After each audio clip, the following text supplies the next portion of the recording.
will hear a number of different recordings, and you will have to answer questions on what you hear.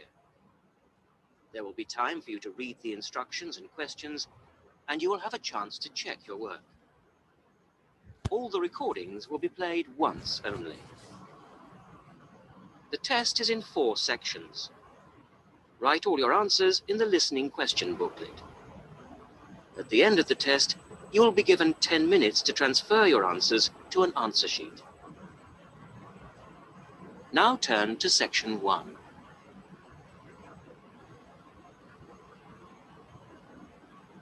Section 1. Listen to this telephone conversation between Janice Biggins, who works for a house renting agency, and John Anderson. First, you have some time to look at questions 1 to 6.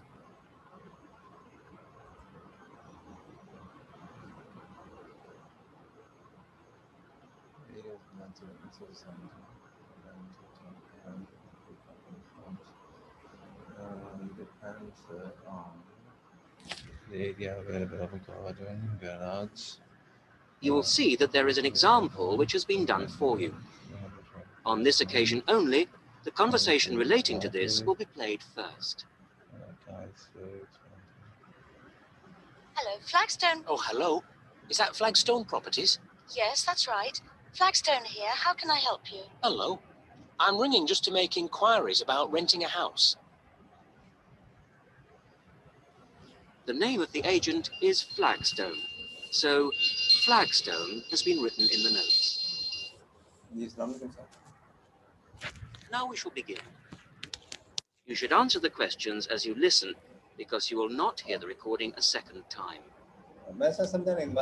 Listen carefully to the first part of the conversation and answer questions 1 to 6. Hello, Flagstone. Oh, hello. Is that Flagstone Properties? Yes, that's right. Flagstone here. How can I help you? Hello. I'm ringing just to make inquiries about renting a house. My name's John Anderson.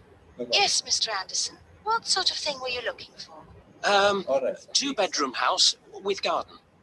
Well, yes, sir, that shouldn't be any problem. Just to let you know that our main areas, the main areas we deal with are the city centre itself. City centre, And the north suburbs. Oh, well, we were most interested in the northern areas, actually. Right, yes. What sort of price were you thinking of? Well, could you give me some idea? Certainly. It really ranges from £250 per month. Only £250? Yes, to about £500, depending on a number of different factors. Oh, what does it depend on? Well, obviously the quality of the area, and then whether there's a garden. Oh, well, as I said, we'd want a garden. And a garage pushes up the price. Right. Well, we wouldn't necessarily need one. I think about £350 a month would be our limit. Okay. Well, would you like to have a look at a couple of properties, sir? Yes, that'd be great. Looking at our files, I think we've got 2 which might suit you. Oh, hang on, I'll just get a pen. Right. Okay, well, there's one on West Park Road, which is £325 a month. Are the bills included? Well, that one just includes the water bill. Okay, right. And the second house is in Tithe Road. I'll just spell that for you, okay? Yep. Tithe Road. Yeah, got that. And how much is that one? That's £380. 380. Is that including water? No, I'm afraid not, but it does include the telephone rental. Oh, well, that's not too bad then. So. Before you hear the rest of the conversation, you have some time to look at questions 7 to 10.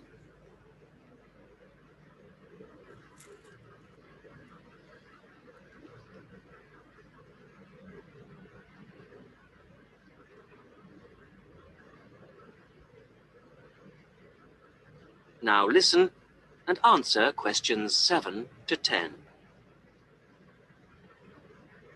So when would you be available to see them? Well, I'll be in town next week, say Thursday. No, I'm sorry, we don't have any availability for Thursday. How about Wednesday afternoon? Okay. That's fine. Would 5 be okay? Yes, fine. 5 o'clock it is. Just come to the Flagstone offices. Oh, before I forget, what sort of things do I need to get done to rent with you? Well, the most important thing is a letter from your bank. No problem. And then a reference letter from your employer. Yes, that's okay. Great. And then we would need you to give 2 weeks' notice of moving in. Right. 2 weeks notice. And what about a deposit? That's 1 month's rent, whatever the amount is. Okay. 1 month. Is that it? No, sorry, one more. You will have to pay for the contract. Oh, yes. I'd forgotten about that. Okay, fine. So I'll start arranging those, and I'll see you next week. Yes. Thanks very much. Bye. Goodbye.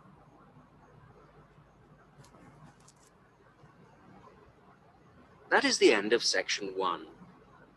You will now have half a minute to check your answers.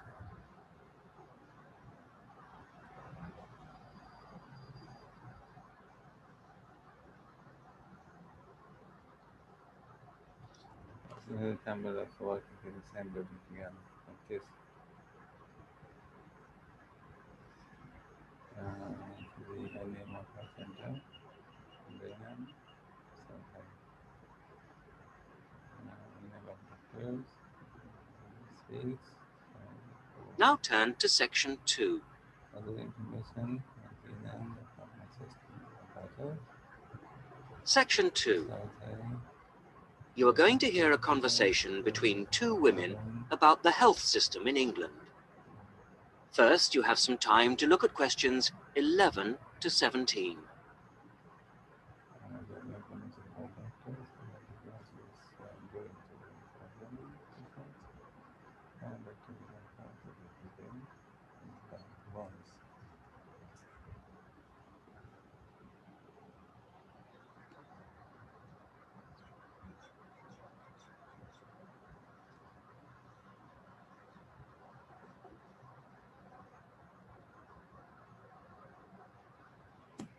Now listen to the first part of the conversation and answer questions 11 to 17.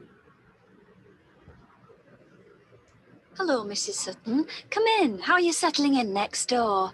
Have all your things from Canada arrived yet? I thought I saw a removals van outside your house yesterday afternoon. Yes, they came yesterday. We spent all day yesterday arranging them. It's beginning to feel a bit more like home now. Oh, that's good. Look, come in and sit down. Are you all right? You look a bit worried. Well, I am a bit. I'm sorry to bother you so early, Mrs. Smith, but I wonder if you could help me. Could you tell me how I can get hold of a doctor? Our daughter, Anna, isn't very well this morning, and I may have to call somebody out. She keeps being sick, and I am beginning to get a bit worried. I just don't know how the health system works here in England. All I know is that it's very different from ours back in Canada. Well, I don't know really where to start. Let me think. Well, the first thing you have to do is find a family doctor. Sometimes we call them general practitioners as well. Right. And register with him or her. If you live here, you've got to be on a doctor's list. If you're not, things can be a bit difficult. Nobody will come out to you if you're not registered. Anyway, they work in things called practices, sort of small groups of family doctors all working together in the same buildings. Now, what you've got to do this morning is register with one of them. There are 2 practices near here, so we're quite well off for doctors in this part of Manchester. There's the Dean End Health Centre, about 10 minutes walk away. And there's another practice in South Hay. That's about 5 minutes away, going towards the town centre. We're registered at the Dean End one, but they're both okay. There are about 6 doctors in our practice and 4 in the other, so ours is quite big in comparison, and the building and everything's a bit more modern. South A is a bit old-fashioned, But the doctors are okay. Their only problem is that they don't have a proper appointment system. Sometimes you have to wait for ages there to see someone. Anyway, you go to the receptionist in whichever health centre and ask her to register you with a doctor there. You have to fill in a form, but it doesn't take long. Ours is called Dr. Jones, and we've been going to him for years, ever since we moved here 15 years ago. I wouldn't say he's brilliant, but I suppose he's all right, really. We're used to him now. They say he's very good with elderly people, but he does tend to get a bit impatient with children.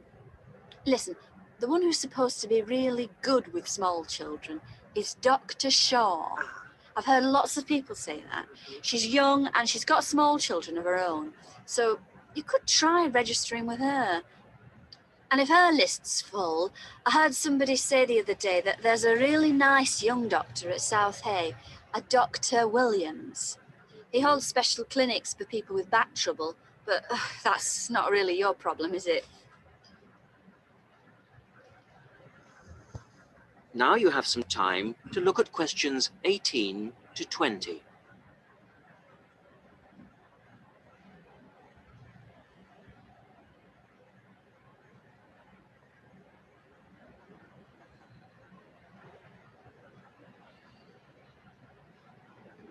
Now listen to the rest of the conversation and answer questions 18 to 20. If you want a doctor to visit you at home, you have to ask for a home visit. You're supposed to do that before 10:30 in the morning, but obviously if it's an emergency, you can phone at any time, night or day. It might not be your doctor that comes, though. It's quite often one of the other doctors in the practice. It doesn't really seem to make much difference. Otherwise, you make an appointment to see your doctor at the health centre. You usually get seen the same day. Not always, of course, but usually, as I say. They hold surgeries between 9 and 11:30 every weekday, and from 4 to 6:30 Monday to Thursday. Saturdays are only for emergencies. When the doctor sees you, he gives you a prescription. He writes what medication you need on it, and you take it to a chemist shop. There's one opposite the centre. If it's for a child under 16, you don't have to pay. So if it's for Anna, there's no problem.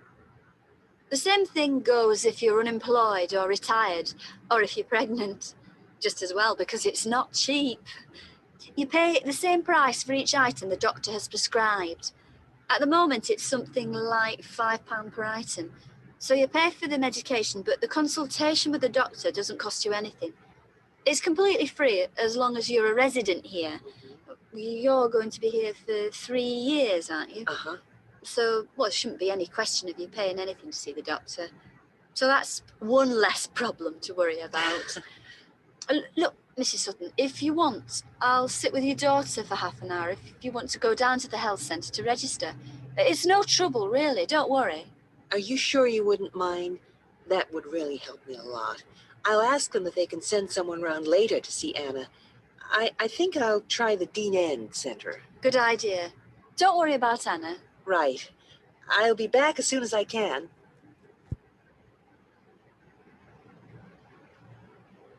That is the end of section 2. You will now have half a minute to check your answers.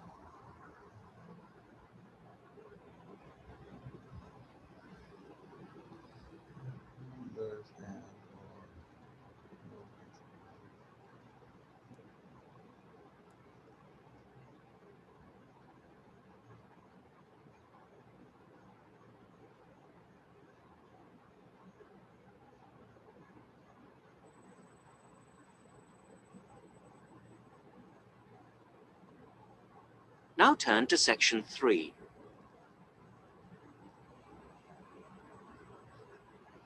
Section 3. You're going to hear a university tutor interviewing a candidate for a place on a postgraduate diploma course in teaching geography. First, you have some time to look at questions 21 to 27.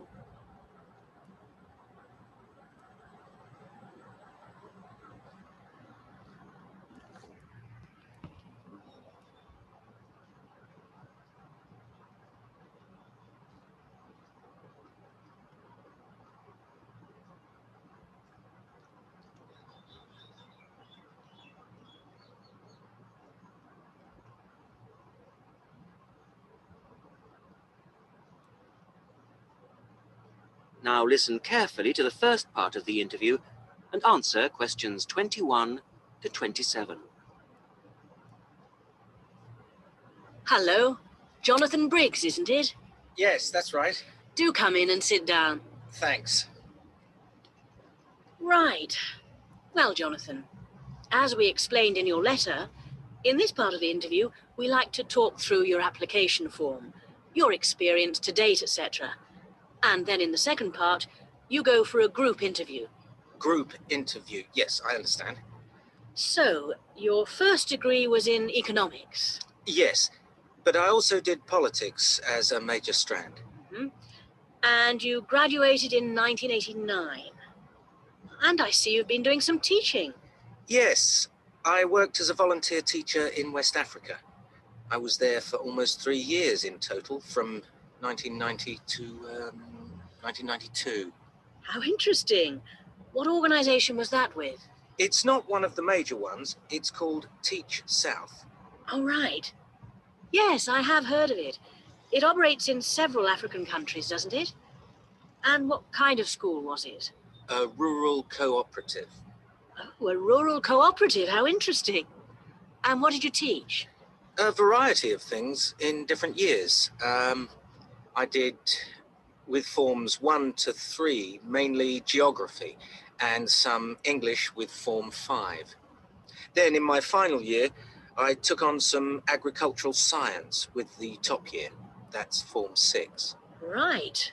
Quite a variety then. I also ran the school farm. How interesting. Before the interview continues, you have some time to look at questions 28 to 30.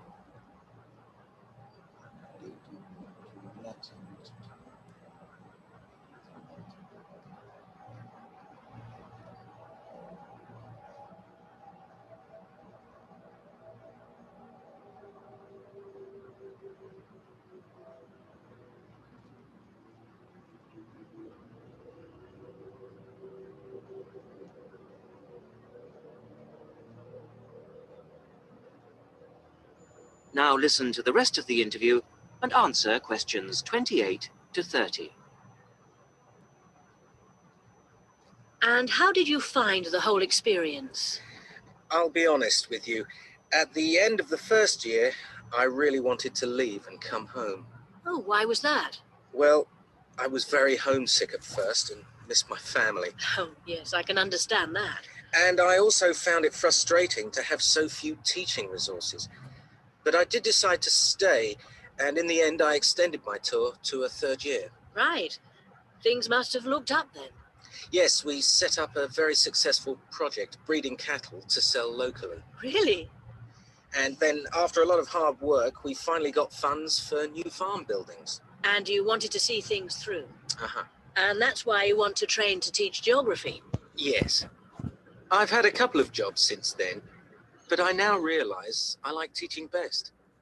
And I chose geography because it's my favorite subject. And also because I think it has so many useful applications. Well, you certainly have had some interesting work experience. I'll ask you now to go on to the next stage.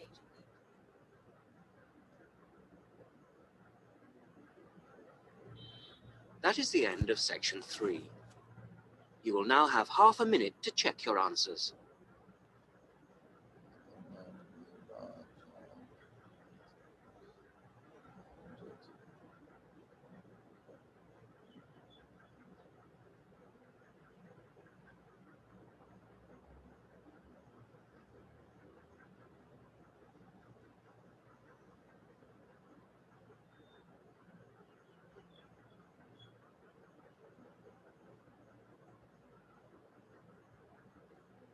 Now turn to section 4.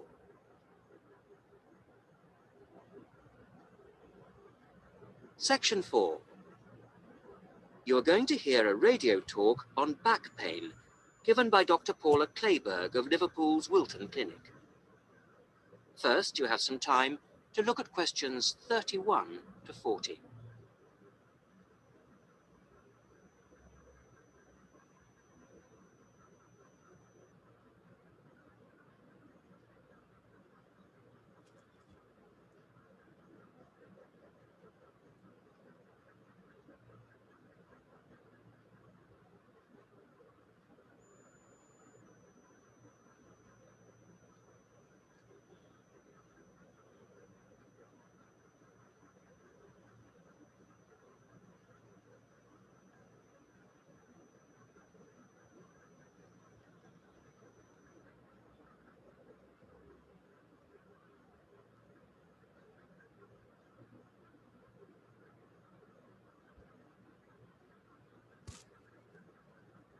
Now listen carefully to the talk and answer questions 31 to 40.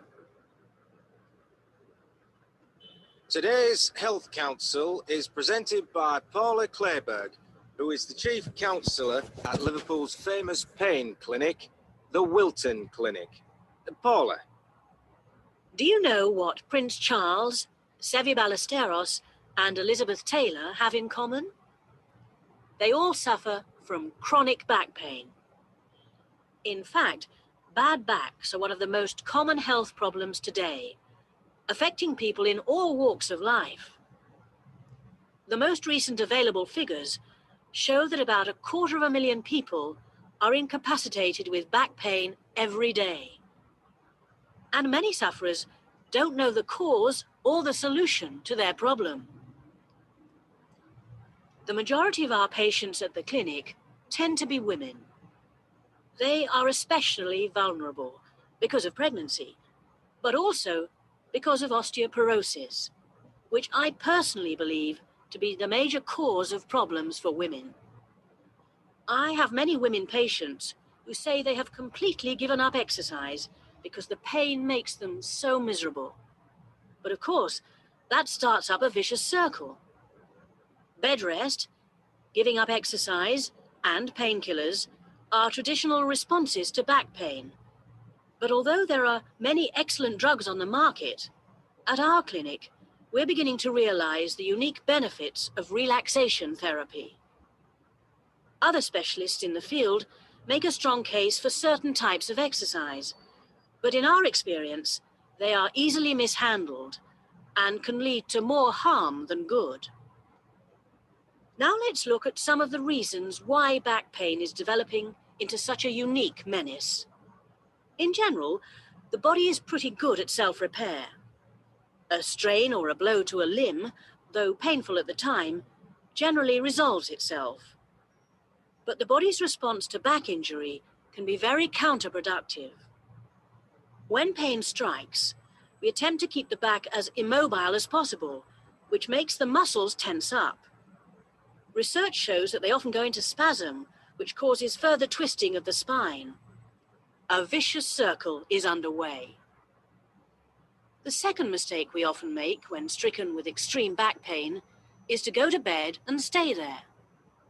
Although at the clinic, we recognize that a short rest in bed can be helpful, up to 2 days, any longer makes our back muscles become weaker and unable to hold up our spine. The pain, therefore, becomes worse. Another problem is being overweight. Anyone a stone or more overweight who already has back pain is not doing himself any favors. Though it won't actually set it off in the first place, the weight will increase the strain and make things worse. The British diet could be partially to blame for the increase in back pain. Over the last 10 years, the average weight of men has risen by 11 pounds and of women by 9 pounds. So much for the causes and aggravations of pain. But what can we do to help? There are many ways in which simple day-to-day care can make all the difference. The first point to watch, of course, is weight. If you are overweight, a diet will make all the difference. Also, studies have shown that just 1 hour sitting in a slouched position can strain ligaments in the back, which can take months to heal. At the clinic, we have come to the conclusion that the major cause of the problem is not with the design of chairs, as some have suggested, but in the way we sit in them. It can be useful to get special orthopedic chairs, but remember, the most important improvement should be in our posture. Another enemy of your back is, of course, your beds. If your bed doesn't give enough support, back muscles and ligaments work all night trying to correct spinal alignment, so you wake up with a tired, aching back. Try out an orthopedic mattress or a spring-slatted bed. Research shows that both can be beneficial for certain types of back pain.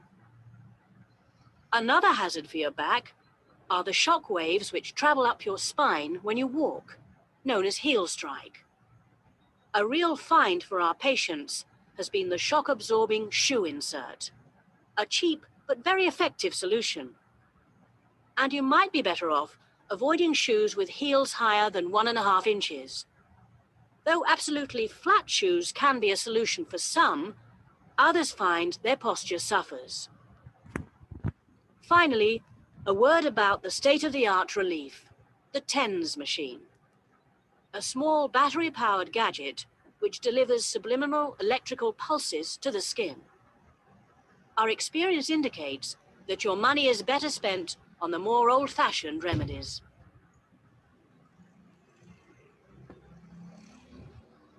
That is the end of section 4.